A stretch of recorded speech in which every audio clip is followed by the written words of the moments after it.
And a chilling story from Alberta tonight, where a taxi driver has been suspended after allegedly kicking a teenager out of his cab in the middle of nowhere on a brutally cold New Year's Eve. While the province warmed up a bit today, the cold snap still has millions of Canadians in its crosshairs. CTV's Alberta Bureau Chief Janet Dirks has the latest.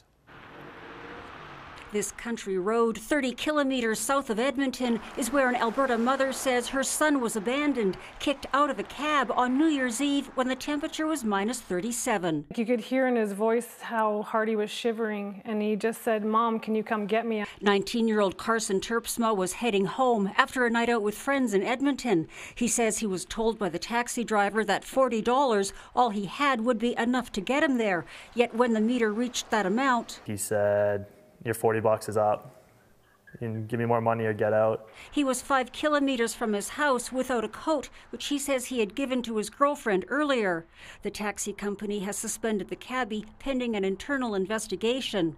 It's a happier situation in Vernon, BC. Two brothers, 6 and 8 years old, survived hours in the freezing woods after wandering off on New Year's Eve. Searchers went looking on foot and on snowmobiles. One of the boys heard them and called out for help. When they got there, one child was missing his boots, the other was carrying them. He got snow in his boots, so they took them off. Much of Ontario remains under an extreme cold warning. Ottawa is bracing for more snow. Driving conditions are slippery. A few black ice spots here and there.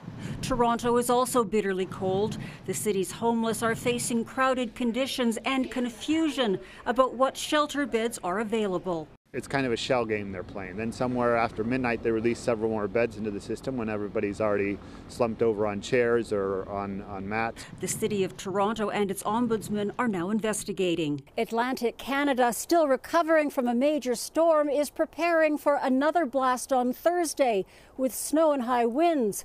In Alberta, much of the province has made a sudden turnaround, with temperatures now in the single digits. Omar? Finally, some relief there. All right, Janet, thanks.